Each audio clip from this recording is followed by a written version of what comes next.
Éxodo, capítulo 29, del verso 42 al 46.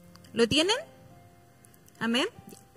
Demos lectura. Dice: esto será el holocausto continuo por vuestras generaciones, a la puerta del tabernáculo de reunión, delante de Jehová, en el cual me reuniré con vosotros para hablaros allí. Allí me reuniré con los hijos de Israel, y el lugar será santificado con mi gloria. Y santificaré el tabernáculo de reuniones y el altar. Santificaré asimismo a Aarón y a sus hijos, para que sean mis sacerdotes. Y habitaré entre los hijos de Israel, y seré su Dios. Y conocerán que yo soy Jehová, su Dios, que los saqué de la tierra de Egipto para habitar en medio de ellos. Yo, Jehová, su Dios. El tema que hemos estado abordando en el mes de febrero está en el libro de Éxodo, lleva por título La libertad ha llegado. Y el tema que hoy abordaremos dice el tabernáculo, la presencia de Dios con su pueblo. Y es aquí en el verso 46 que dice: y conocerán que yo soy Jehová, su Dios, que los saqué de la tierra de Egipto para habitar en medio de ellos. Yo, Jehová, su Dios. Quiero invitarles en esta mañana a que podamos orar, pero que usted pueda presentar su vida al Señor y decirle al Señor qué necesidad tiene de Él en lo espiritual. Usted conoce su vida espiritual y usted conoce la condición en que hoy se encuentra. ¿Qué necesidad tiene de Dios? Oremos un momento.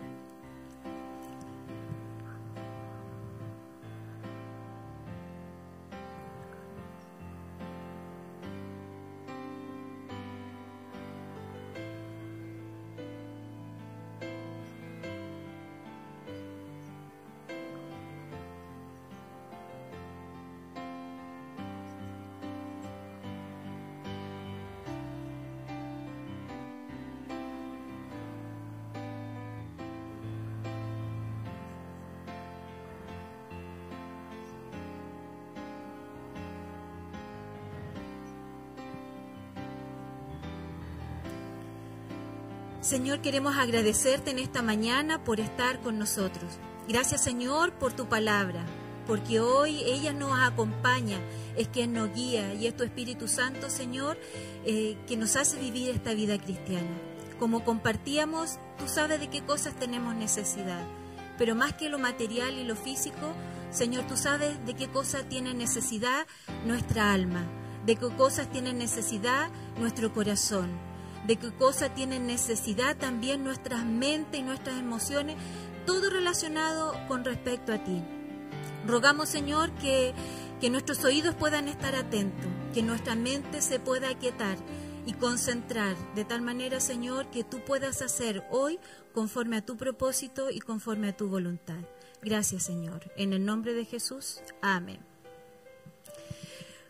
Muy bien, en el tiempo de Moisés, a diferencia de hoy, no existían los ateos. Existían dioses malévolos y benévolos, donde el hombre trataba de calmar o agradarlos a través de sus cultos o sus ritos. No había una división entre la vida religiosa y la vida secular. La religión era la totalidad de la vida, era todo uno solo. Por más que las naciones estuvieran equivocadas, cada nación tenía un culto y adoraba a estos dioses. Y fue así como el pueblo de Israel, en este tiempo que permaneció en Egipto, también tomó algunos de estos ritos que el pueblo egipcio realizaba y adoraciones a aquellos dioses que ellos también adoraban. Y es así como uno de los mayores ejemplos visibles que nosotros podemos encontrar fue en el momento en que Moisés descendió del Sinaí y los encontró adorando a un becerro. La necesidad de visualizar un Dios, como lo tenía el pueblo de Israel. Dioses visibles y dioses para cada cosa. Dios ya había librado al pueblo de Israel de Egipto. y les había demostrado que Él era el Señor. El pueblo ahora tenía una nueva libertad, tenía una nueva nación, una nueva ley, pero también necesitaban una nueva adoración. Desaprender todo lo que habían aprendido durante este tiempo en Egipto y aprender lo que Dios tenía preparado. Jehová era el Señor de la adoración y habitaría en medio de su pueblo. Al bajar del monte Sinaí, como les mencionaba, Moisés ya traía el proyecto, ya traía el diseño de lo que el Señor tenía preparado con respecto a la adoración, y era el tabernáculo. Este era lo central para este nuevo culto. Israel era la nación visible que Dios había escogido para representarlo aquí en la tierra. Y el tabernáculo sería el lugar donde este Dios invisible habitaría y los acompañaría. Pues Él deseaba peregrinar con el pueblo, no quería dejarlos solos. Él quería acompañarlos en cada batalla que pudiesen enfrentar, en cada lucha que pudiesen tener en el trayecto desde Egipto hasta la tierra prometida. En ningún momento Él quería dejarlos solos. Y es así que, como tenemos aquí adelante, el tabernáculo, la presencia del Dios con su pueblo, este tabernáculo recibió varios nombres.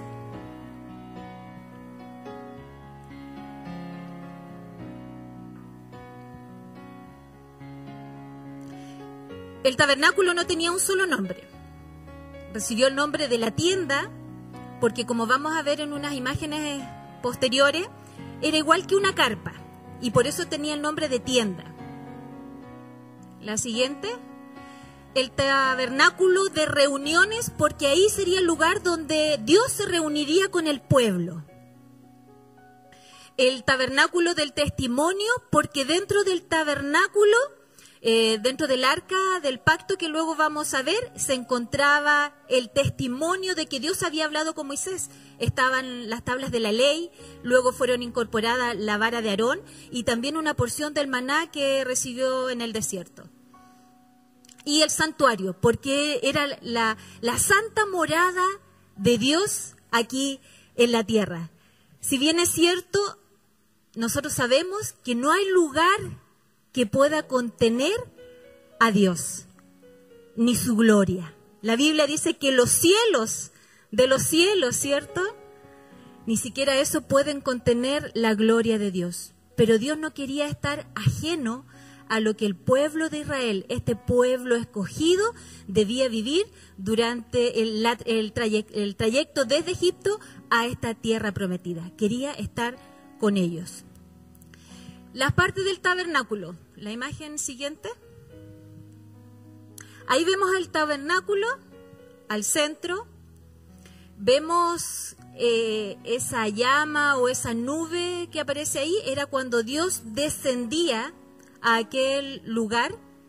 Y este tabernáculo estaba dividido en partes. Ustedes ven la parte externa, que podríamos decir el patio, se llamaba atrio, ¿ya? Ese era el lugar que recibía. En este patio se realizaban sacrificios. Era el único lugar donde el pueblo tenía acceso para ofrecer ofrendas y sacrificios a Dios. Era el lugar donde tenían la posibilidad de acercarse a Dios y de restaurar la relación con Él. En este lugar habían dos utensilios. Estaba el altar de bronce o el altar del holocausto, que era un altar donde se hacían sacrificios de animales. Y no de cualquier animal, tenía que ser un animal perfecto. En este lugar era enseñado que la única forma de acercarse a Dios era por medio de un sacrificio. Y el mensaje era que sin derramamiento de sangre no hay perdón. Era lo que Dios quería enseñarle al pueblo, que sin derramamiento de sangre no había perdón. Y por eso se realizaban estos sacrificios. Aparte del altar del holocausto, estaba una fuente de bronce o el lavacro que había sido creado por los espejos de aquellas mujeres que ministraban fuera o a las afueras del tabernáculo. Este lavatorio, este lavacro, era utilizado por los sacerdotes para lavar sus manos y lavar sus pies antes de ministrar lo santo del tabernáculo. Algún rito, algún sacrificio, ellos debían lavar sus manos, debían lavar sus pies en este lugar. La tienda en sí estaba dividida en dos partes. Ahí vemos el altar del holocausto, ¿cierto? Y el lavacro, donde se ofrecían los sacrificios y donde se lavaban. Y esta es segunda parte, que es la carpa o la tienda, como decía misma, donde se dividía en dos partes. Estaba el lugar santo y el lugar santísimo. Decíamos que el pueblo tenía acceso en el atrio, en el patio del tabernáculo, a los alrededores. Pero en el lugar santo solamente podían entrar los sacerdotes. Y en el lugar santísimo solo podía entrar el sumo sacerdote. Los enseres en este lugar podían enseñar o indicar la forma de ofrecer culto a Dios y de servirle de una manera aceptable. Recuerden que el pueblo había aprendido un ritual que tenían que desaprender del pueblo de Egipto, y hoy tenían que conocer la forma de adorar a Dios de forma aceptable. Y aquí habían algunos utensilios. Dentro de esos estaba el candelabro, que lo ven a su izquierda, ¿cierto?, encendido. Estaba el altar del incienso, que es el que está más cerca del lugar santísimo. Y estaba la mesa de los panes de la proposición. La mesa de los panes de la proposición contenían 12 panes que representaban la ofrenda de gratitud a Dios de parte de las 12 tribus de Israel. Eso representaban esos 12 panes. El candelabro todos los días era encendido, ¿cierto?, por los sacerdotes. Todos los días ellos traían aceite fresco para que estuviera esta luz ardiendo desde la tarde hasta la mañana. Y el altar del incienso era quemado de mañana y de tarde. Este incienso que llegaba delante del Señor. Y luego encontramos el lugar santísimo, que era el lugar donde moraba Dios. Era el lugar mismo donde moraba Dios. En esta parte, como yo les decía, en el tabernáculo, el sumo sacerdote entraba una vez al año. Entraba una vez al año para pagar o quitar, ¿cierto?, a través de un sacrificio y de la sangre derramada en aquel lugar, el perdón de sus propios pecados y el perdón del pueblo. Aquí se encontraba el arca de la alianza, o también conocida como el arca del pacto. Dentro del arca, como yo les decía, estaban las tablas de la ley, y luego se incorporó la vara de Aarón y también una porción del maná que habían recibido en el desierto. El arca de la alianza era el trono de Dios aquí en la tierra, y era donde se encontraba su presencia. Allí hablaba Dios con Moisés, en aquel lugar. Ese era su trono. Ahí estaba su presencia. Aarón, que era el hermano de Moisés, ¿cierto?, fue sumo sacerdote y solo podía entrar una vez al año, como yo les decía, y rociar la sangre de los sacrificios para el perdón de su pecado y perdón del pueblo mismo. Y el tabernáculo, como decíamos en un principio, era el centro de adoración, pero no solo por ser una imagen principal, sino porque realmente estaba al centro del pueblo. Si podemos retroceder, se podrán dar cuenta que el tabernáculo estaba al centro y lo rodeaban las tribus. 3 tribus hacia el norte, 3 tribus hacia el sur, 3 tribus hacia el este y 3 tribus hacia el oeste. Y el momento que el pueblo de Israel dejaba ese lugar para moverse a otro lugar, el tabernáculo iba en medio del pueblo. En medio del pueblo. ¿Y qué es lo que querían enseñar con esto? Que Dios siempre estaba en medio de ellos. Porque el Señor tu Dios está en medio de ti como guerrero victorioso. En ningún momento el pueblo de Israel atravesó el desierto sin la compañía de Dios. Dios estuvo en todo momento y esa era su voluntad, acompañarlos.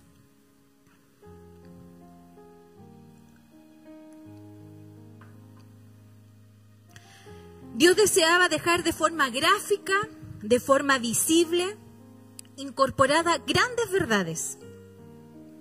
Verdades espirituales que querían que quedaran grabadas en la mente del hombre. Y no solamente para el pueblo de Israel, a través de estos utensilios, ¿cierto? Como el altar del holocausto que tenía un significado, el lavacro que tenía otro significado, el candelabro, el altar del incienso, la mesa de los panes o el arca del pacto, sino que para nosotros Dios también dejó cosas visibles.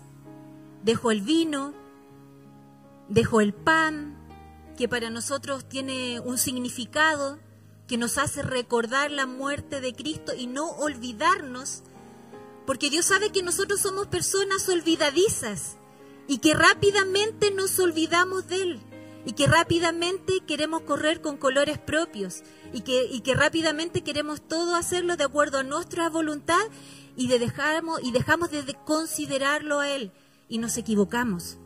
Es por eso que Dios también quería dejar claro a través de estos utensilios algo gráfico. Nosotros aprendemos por algo visual. Nada se nos olvida si el anillo. ¿Por qué tenemos el anillo? Bueno, en esta otra mano, yo lo uso en esta. No es que estoy de novia. Por mi cirugía no puedo usarlo en esta otra mano. Pero el anillo también es algo visual que nos recuerda que tenemos un compromiso y que no debemos olvidarnos de eso. La cruz, el madero, también es algo visible que nos hace recordar que hubo un sacrificio, el sacrificio de Cristo, pero también nos hace recordar que hoy Él no está ahí, que Él está vivo para la gloria del Señor. Y así de esa forma el Señor también quería enseñarle al pueblo de Israel este sentido espiritual. El pueblo de Israel, la vida religiosa era el todo de su vida. No había la separación de lo civil, ni de lo moral, ni de lo religioso. Era un todo.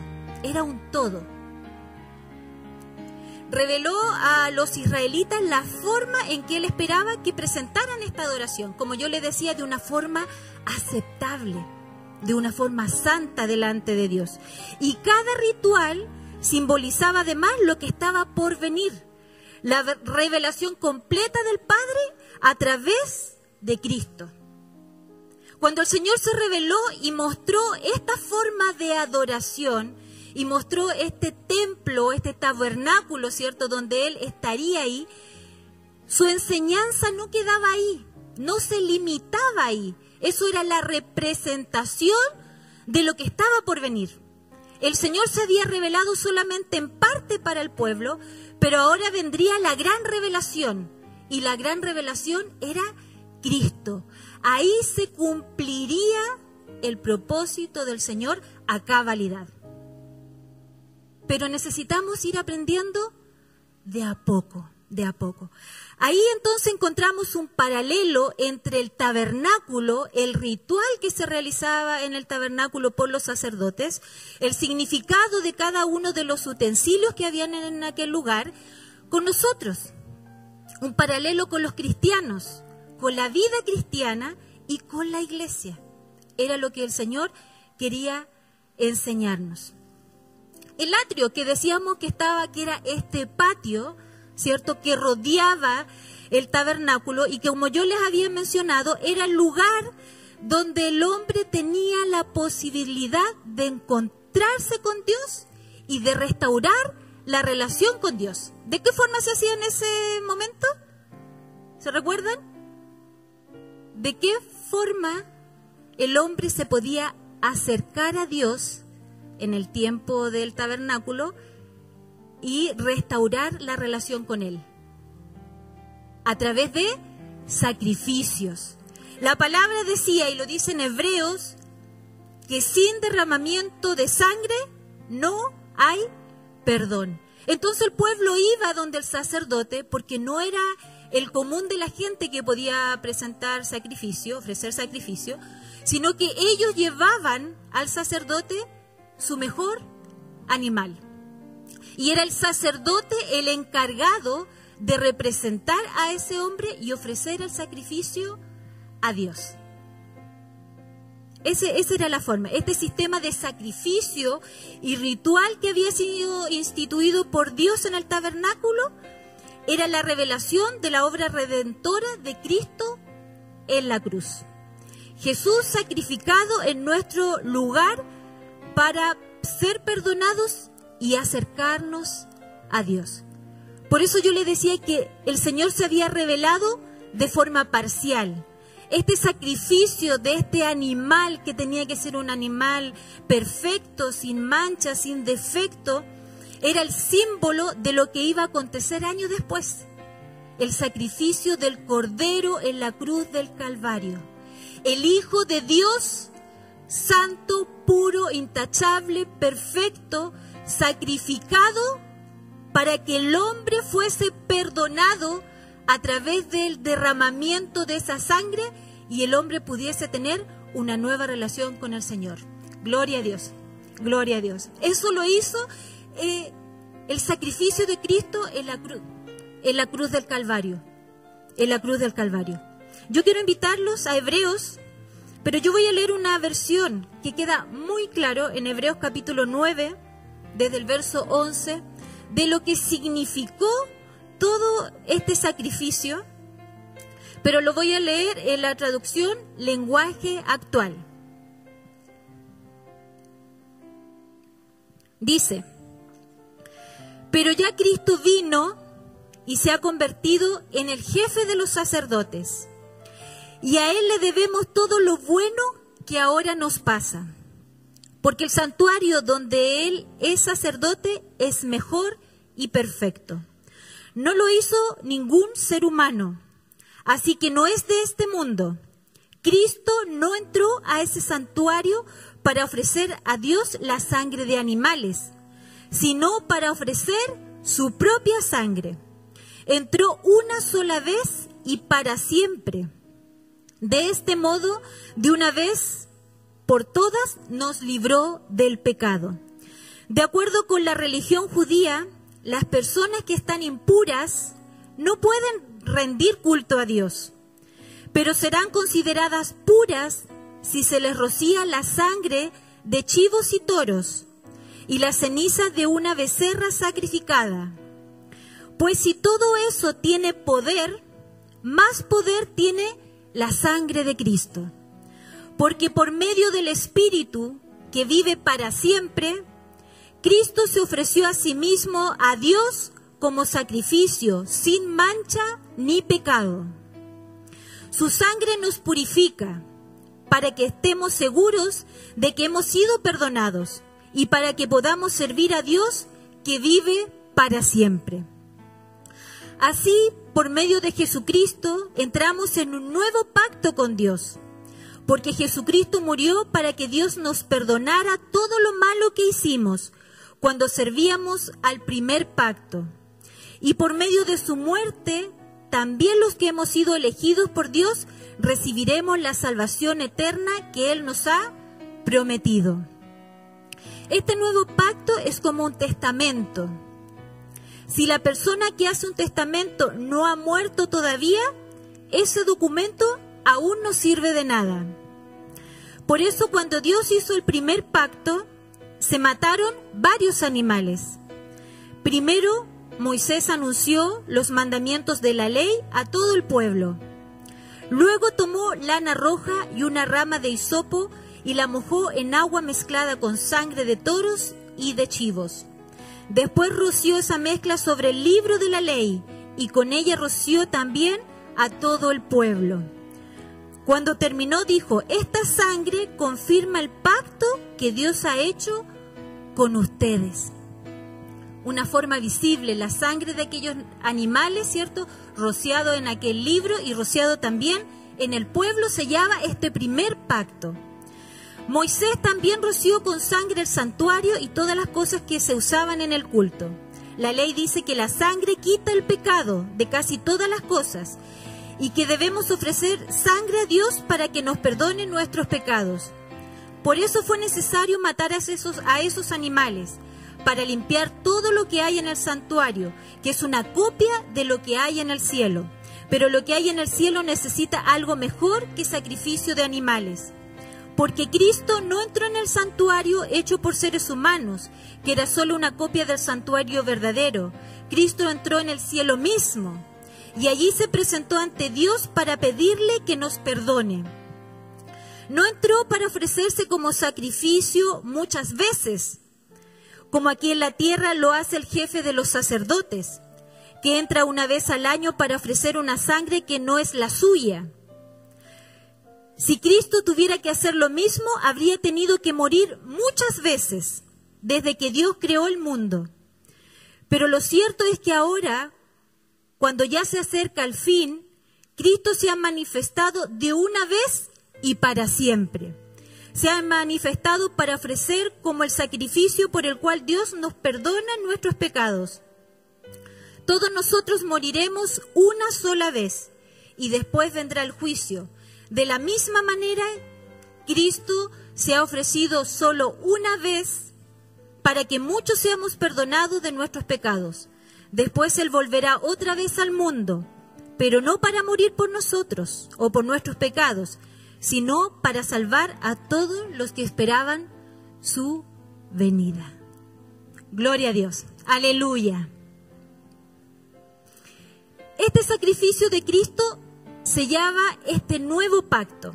Sería la nueva forma en que el hombre se iba a relacionar con Dios. Una nueva forma de relacionarse con Dios. El primer pacto, ¿cierto? Porque hablamos del nuevo pacto. El primer pacto dependía del cumplimiento de la ley por parte del hombre. En cuanto se quebrantaba la ley, el pacto quedaba sin efecto. O sea, el primer pacto dependía en su totalidad del hombre mismo, de poder cumplir la ley, como el Señor lo había establecido. Ese era el nuevo pacto. Y la única forma hasta ese entonces de relacionarse con Jehová, la única forma era a través de los sacerdotes, del sumo sacerdotes, y ellos representaban al pueblo delante de Dios. Y eran ellos los que iban a pedir perdón por el pueblo a través de los sacrificios, porque sin derramamiento de sangre no había perdón de pecados. Pero ahora la palabra nos habla de un nuevo pacto, de una nueva forma de relacionarnos con Dios. Habíamos visto que el sellar el primer pacto había significado la muerte de muchos animales, ¿cierto?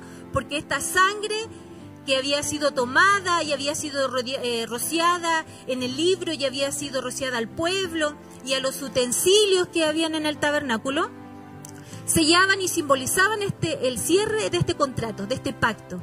Pero ahora había un nuevo pacto. ¿Y cuál fue el cierre? ¿Cuál fue el precio? Fue la sangre de Cristo en la cruz del Calvario, ¿cierto? Que conformaría este nuevo pacto, esta nueva forma de relacionarnos con Dios.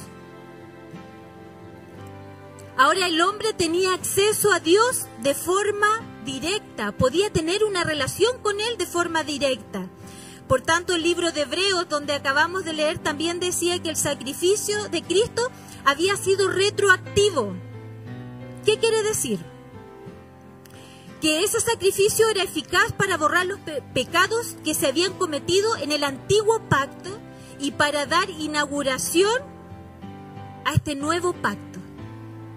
Todo lo que el hombre había hecho hasta el momento de ofrecer sacrificios en el tabernáculo o en el atrio, ¿cierto? En el altar del holocausto, había sido una forma simbólica, había sido la obediencia de ellos de poder cumplir la ley para que el Señor los pudiese aceptar. Y no aceptar porque Él era el Dios, sino que era un Dios santo, que el pecado no podía habitar en Él ni podía presentarse delante de Él. Pero el cumplimiento total de este sacrificio y del perdón de aquellos pecados se cumplió en Cristo Jesús ese día en el Calvario, donde Él ofreció su vida como un cordero, donde Isaías decía que ni siquiera salió un alarido de su boca, sino que en silencio Él se ofreció por amor a nosotros, porque Él sabía que sin derramamiento de sangre no había perdón de pecados. ¿Se imaginan ustedes lo que hoy tenemos de poder congregarnos aquí y presentarnos delante de Dios? Ese es fruto del sacrificio de Cristo. Nosotros no podríamos reunirnos aquí en el templo, ni alabar a Dios, ni ofrecer oraciones a Dios, ni pedirle perdón por nuestros pecados, sino que ha sido el sacrificio de Cristo que nos ha dado la libertad de poder presentarnos delante del Padre. No lo vemos, pero Él está aquí. Él está aquí en medio nuestro. De la misma forma que el pueblo de Israel, Él nunca nos ha dejado. Su presencia está aquí. Además, cabe notar, como decía, que en ese tiempo para el perdón de pecados se tuvieron que ofrecer muchos sacrificios. Pero solo bastó la muerte de Cristo, fue suficiente para que toda la humanidad fuese perdonada. No solamente para los que habían vivido ya, ni solamente para los que vivían en ese entonces cuando Jesús estuvo aquí en la tierra, sino para nosotros también, que hoy vivimos, y para aquellas generaciones que aún están por nacer si el Señor no viene antes. Por lo tanto, hermanos, no hay pecado que pudiésemos haber cometido que el Señor no pueda perdonar. No hay pecado que hoy usted o yo podemos estar realizando que Dios no pueda perdonar. De hecho, Dios ya lo ha perdonado. Él ya ofreció el sacrificio. Ya fue pagado el costo. Pero ahora solamente queda el arrepentimiento. Porque si no hay arrepentimiento, tampoco hay perdón de pecado. El Señor solamente dice: ven, acércate, arrepiéntete, vuélvete a mí, que yo te perdono. Pues Él no podía, como también decíamos anteriormente, el hombre no podía ofrecer adoración a Dios si era impuro. Si era impuro, no podía ofrecer adoración a Dios por su impureza. Era este sacrificio de aquel animal. Pero hoy, hermanos, nosotros tenemos acceso libre de poder presentarnos al Señor, de poder ofrecer culto al Señor. Y estaba este otro lugar. Ese era el sacrificio de Cristo, ¿cierto?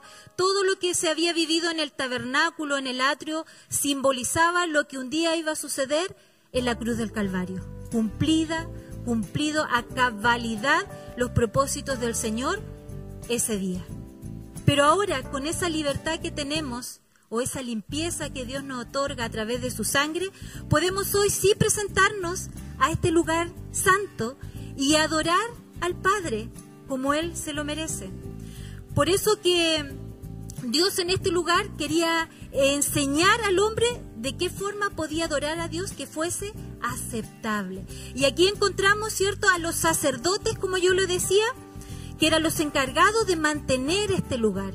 El sacerdote era el encargado que tuviese los 12 panes, el sacerdote era el encargado de llevar el aceite fresco todos los días, de prender el incienso delante del Señor. El sacerdote. Bueno, dado que ese oficio lo realizaban gente común, eran sacerdotes comunes que Dios había escogido, no eran hombres especiales, ni eran hombres santos, por así decirlo, es que en Cristo hoy cada uno de nosotros somos sacerdotes. Por eso la palabra del Señor en Primera de Pedro, en Primera de Pedro 2:9 dice: mas vosotros sois linaje escogido, real sacerdocio, nación santa, pueblo adquirido por Dios. O sea, el Señor no solamente se conformó con perdonar nuestros pecados, sino que darnos la libertad de poder presentar nuestras vidas, cada uno de nosotros, delante de Dios.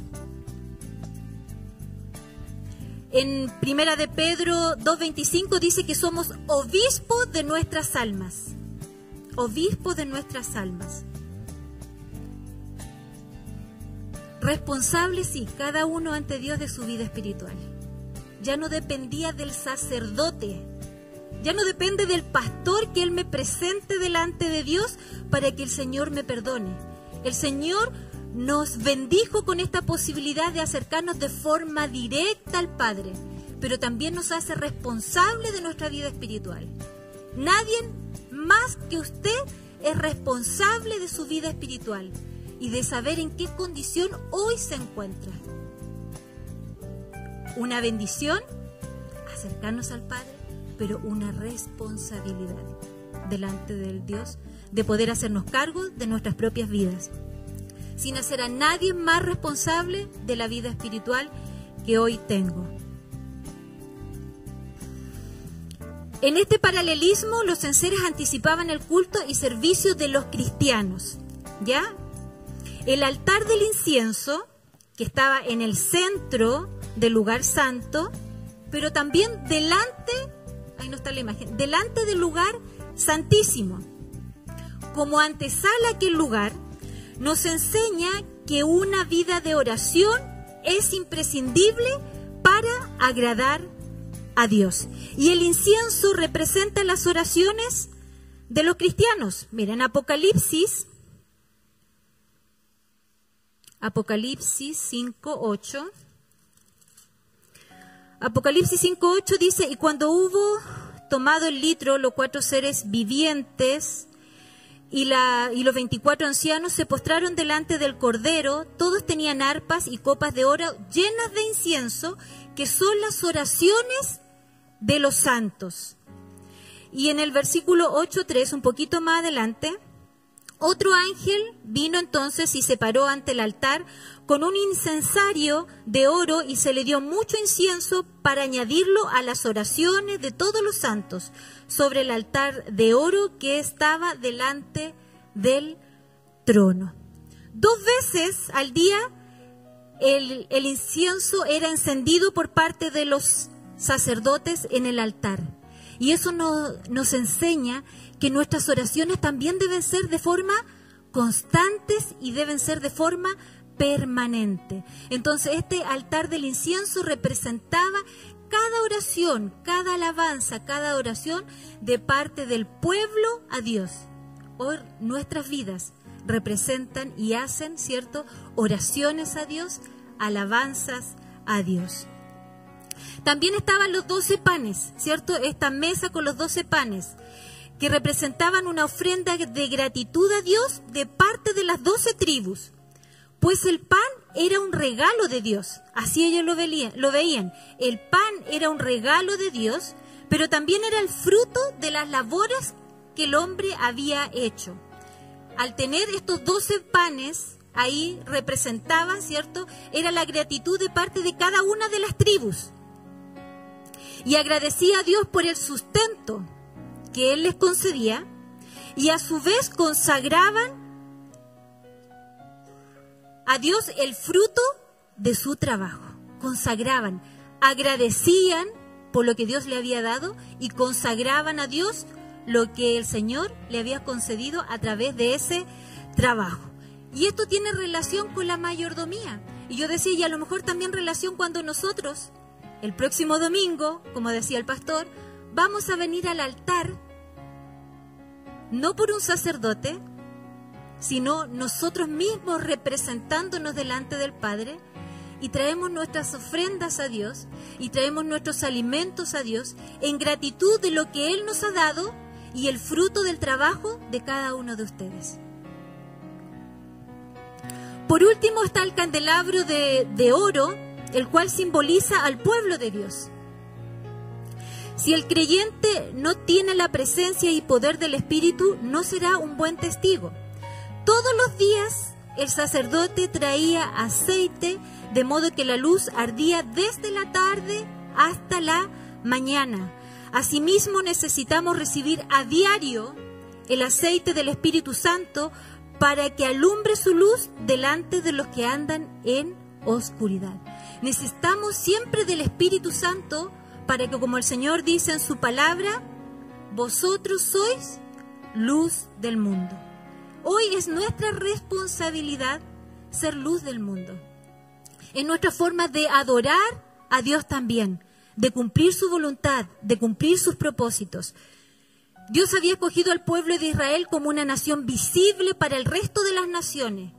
Dios nos ha escogido hoy a nosotros para ser visibles en medio de esta sociedad, a través del pueblo de Dios. Nosotros somos pueblo de Dios, somos nación santa, fuimos escogidos por Dios para representarnos aquí en la tierra. Pero no nos dejó solo en esa tarea, nos dejó al Espíritu Santo. Y ese aceite que el sacerdote llevaba fielmente cada día al lugar santo para poder prender este candelabro y que estuviese siempre encendido y alumbrando, es símbolo del Espíritu Santo, que necesitamos ir a diario a través de la oración y llenarnos del Espíritu de Dios para que nuestra vida brille, para que nuestra vida alumbre y para que podamos ser testigos de Dios aquí en la tierra. ¿Por medio de qué? De una vida santa y del mensaje de Dios. Por medio de una vida santa y el mensaje de Dios. De esa forma nuestra vida alumbra en medio de esta sociedad. Si el creyente no tiene comunión con Dios, pronto dejará de consagrar el fruto de su trabajo y su luz dejará de alumbrar a los hombres. Como consecuencia, si el hombre no tiene comunión con Dios, dejará de consagrar el fruto de su trabajo y su luz dejará de alumbrar a los hombres. Pero ¿saben qué, hermano? Lo más increíble cuando estudiaba este tema y compartíamos con Jaime un poco el tema, fue darme cuenta y poder mirar mi propia vida. Y a veces cuando uno ora, uno dice: Señor, soy tan torpe con el habla, cómo quisiera poder ser más claro para que lo que yo quiero expresar te pueda quedar claro. No sé si a ustedes le pasa, especialmente cuando a veces nos piden orar en público. Ay, los nervios no comen y parece que las palabras no salen. Y dije: Señor, por favor, no veas la imperfección de mi lenguaje, ¿cierto? Porque es imperfecto, ve mi corazón. O a veces en el ayuno, cuando uno ayuna, dice: Señor, perdona, mi ayuno es tan imperfecto. Cuando Él espera, ¿cierto?, que nosotros presentemos nuestra vida de forma santa, mi vida no es santa. Entonces, mi adoración no es perfecta, mi culto no es perfecto, mis oraciones no son perfectas, mis ayunos no son perfectas y seguirán siendo imperfectos. Pero Cristo, nuestro Salvador y sumo sacerdote, hace perfecto todo lo que yo pueda hacer delante del Padre. Gloria a Dios. Todo lo que yo pueda hacer no es en vano. Porque por muy imperfecto que sea, es Jesús mismo quien me representa delante del Padre. Es Él que me interpreta, por así decirlo, por medio de su Espíritu Santo. Ese es el Espíritu que interpreta mi oración y la lleva al Padre. Es, ¿cierto?, Dios que me ve a través de su Hijo, Cristo, que me dice que yo soy santa cuando no lo soy. Pero gracias al Señor porque Él hace las cosas perfectas. Y esto es consecuencia de este nuevo pacto que a Cristo le costó la vida, pero para la gloria de Dios hoy vive y está en medio nuestro. Eso para mí fue increíble, saber de que no era en vano todo lo que nosotros hacíamos, porque por muy imperfecto, ¿cierto?, Jesús lo hace perfecto. Cuando Jesucristo murió en la cruz, la Biblia dice que el velo se rasgó en dos, de arriba a abajo, simbolizando nuestro acceso libre a Dios por medio del sacrificio de Cristo. Es decir, como yo les decía, tenemos la libertad para presentarnos delante de Dios y para poder entrar al lugar santísimo. Ya no solo al atrio, ya no solo al patio para ofrecer sacrificio y para poder reconciliarme con Dios a través del derramamiento de sangre.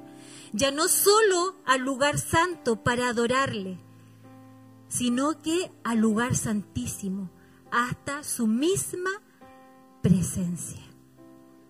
Gloria a Dios, hasta su misma presencia. Le quiero invitar a que busquen en Hebreos 10. Yo nuevamente voy a leer en la traducción lenguaje actual, queda mucho más claro. Hebreos 10 del verso 19 al 25. Dice: hermanos, la sangre que Jesús derramó al morir nos permite ahora tener amistad con Dios y entrar con toda libertad en el lugar más santo.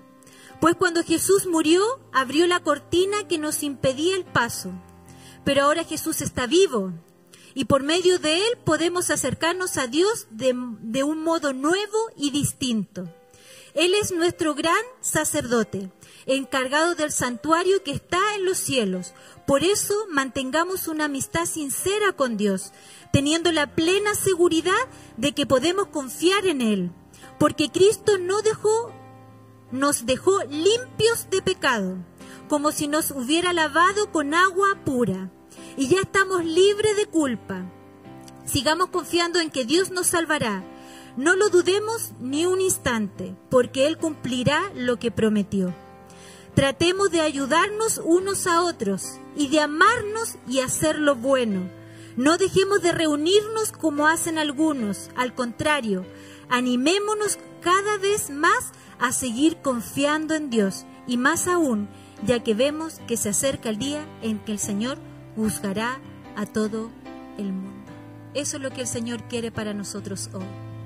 Que nos reunamos, que nos congreguemos, que veamos el beneficio que tenemos de poder presentar nuestras vidas cada uno de nosotros de una forma sincera y de una forma también transparente, honesta. Sabemos que a Dios no lo podemos engañar.